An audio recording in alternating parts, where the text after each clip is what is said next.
Mozambique's ex-finance minister Manuel Chang will have to spend at least a few more weeks in a South African prison. On Friday, the Johannesburg High Court interdicted Justice Minister Ronald Lamola from sending Chang home up until the court has reviewed Lamola's decision to extradite him to Mozambique. Now, the Mozambique Budget Monitoring Forum, that's a group of civil organizations, reportedly halted the extradition until arguments against it can be heard. The forum believes Chang will not face real justice in Mozambique and should instead be extradited to the US, where it believes he will face justice. They hope that Mozambicans will learn exactly what happened to the $2.2 billion in international loans to the Mozambique government, which Chang signed off in the years 2013 and 2014. The Khulumani Support Group, a South African civil society group which was outside the court on the day of the hearing, has more on this. We're joined now by the National Director, Dr Marjorie Jobson. A very good morning to you. Thank you so much for your time. You've had a role to play in this matter. Of course, a new judicial twist playing out for a man who's wanted in Mozambique as well as the US. What was your take of the entire debacle? Thank you so much. So the big problem is that it's been incredibly difficult up to now, despite the African Union being a signatory to the UN Convention Against Corruption, to actually get to hold political elites who are involved in fraud, money laundering and other criminal offences to be held to account. And so we've been involved since the arrest of Mr. Chang in trying to raise the issue of changing the trajectory in Africa around political elites getting away with these economic crimes. And so we've been very grateful that our government has kept him in Mozambique prison in Benoni. But the latest development has come after a lot of advocacy with our colleagues, the Budget Monitoring Project and the Centre for Public Integrity in Mozambique, with Khulumani and the Southern African Human Rights Defenders Network, to make sure that we get to try and make sure that he gets extradited to the United States. So the decision of this last Monday is a setback for that. In fact, he is not one of the people. A court case started in actually the central prison in Maputo on Monday, 23rd, and the day that the decision was made to allow his repatriation to Mozambique to go ahead. And that case does not even involve Mr. Chang. It involves 19 other defendants. And it is not a case of Mr. Chang who is due to stand trial with 4 people, himself and 3 other central bank senior officials. So the fact that they decide to repatriate him before he is even, facing a criminal charge is incredibly problematic. And there's a long history of, political interference in the judiciary and a lack of accountability of political elites. And the other issue is that there's been no serious attempt to recover any of these assets. Altogether, only $8 million has been recovered. Even Mr. Chang's ill-won gains, which are in various overseas bank accounts, have not been recovered or put into some kind of protection for repayment to Mozambique. So there are many, many complexities related to this, but it could be a turning point for ending corruption in Africa by political elites. You touch on elements of this hidden debt, Mozambique's hidden debt debacle, really speaking to your fears and concerns that he will not be held accountable, especially with what's playing out and the names that have been earmarked in this scandal. Let's go back a little bit and talk to what exactly happened in this $2 billion scam that the former finance minister of Mozambique was involved in. So the story goes back to 2013 when an Abu Dhabi-based company became the sole negotiator of loans for a scheme which was claimed to be about strengthening the fleet, the Mozambican fleet, so that they could do better coastal protection, buying a tuna fishing fleet, which is one of the big industries that could possibly help Mozambique's development, and also other security matters. Now, Priv Invest was the only negotiator. They sourced all this money, first of all from Credit Suisse, and then from a Russian bank called VTB.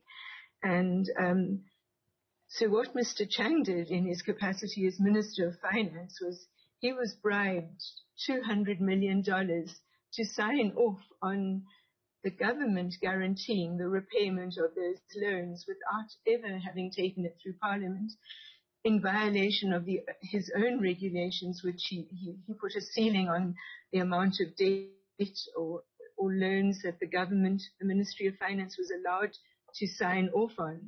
And that started the whole thing. So by the time in 2016, when the Mozambican government, to whom these debts now reverted, could not pay the debts, it created a terrible situation for the country, because IMF first stopped its development aid, as well as other countries' development aid to Mozambique. And there have been some developments in that. There's been a case in the US and in the UK to try and get these debts declared illicit because they were completely unlawful and broke all Mozambique's own legislation. So that's the story. It's played out over a number of years, and it involves members of the former President Guebuza's family. Mr. Chang himself was the deputy leader of Frelimo, so there's a lot of concern about protecting him from giving evidence on all the other people, the network of this so-called criminal syndicate that caused such devastation to Mozambique's economy. Let's also perhaps go into the details and the impact that the secrecy and the corruption surrounding this matter, what impact it's had on Mozambique's credibility and reputation as a country. Especially quite telling is the lack of faith that Mozambique really does have the political will to see this matter to the end.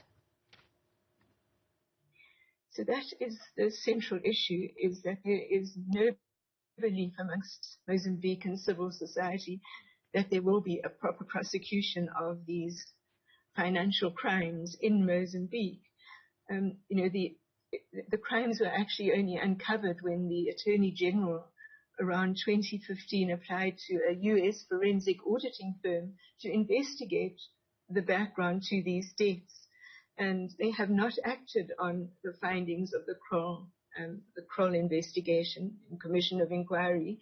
And subsequently, because the debts had been sold on to United States investors and they were processed through the US finance system, the US took a lead role in actually trying to bring this man to account as Minister of Finance. Of course, he wasn't alone, but the message that would be sent if the Minister of Finance was finally held accountable, and if some of the assets which he secreted into his own bank accounts were to be recovered, that would be an incredibly important mission, thing to achieve.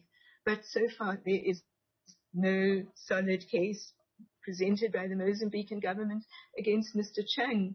And the case that started in Maputo on Monday does not even involve Mr. Chang. So we think it's very badly timed to try and repatriate him at this critical point, when the case against him is not actually coming to any kind of court at the moment. You speak about hopes of a solid case, and of course those hopes are essentially much higher when it comes to the US that is now in the picture wanting to have Mr. Chang extradited there. Let's now talk about the major implications and perhaps the confidence in a fair prosecution on US territory. Well, the overwhelming sense of civil society activists in Mozambique is that they do not expect there to be a decent prosecution of a former Minister of Finance in Mozambique, because he has too much to disclose about who in Frelimo were involved in this whole debacle. And I think that's the general sense, is there have been too many people getting away with impunity in Mozambique up till now, and there's no trust that this case will be dealt with, especially as the case is not yet finalized against Mr. Chang and his other three accused in the central bank of Maputo. So we know that their fears are very, very legitimate. There's a very deep sense of a lack of trust in the government's commitment to transparency and accountability. So we support them in their request to want to get Mr. Chang to be held in New York to answer the case that has been there, a case that was filed long before the Mozambican government even put in the application for his repatriation.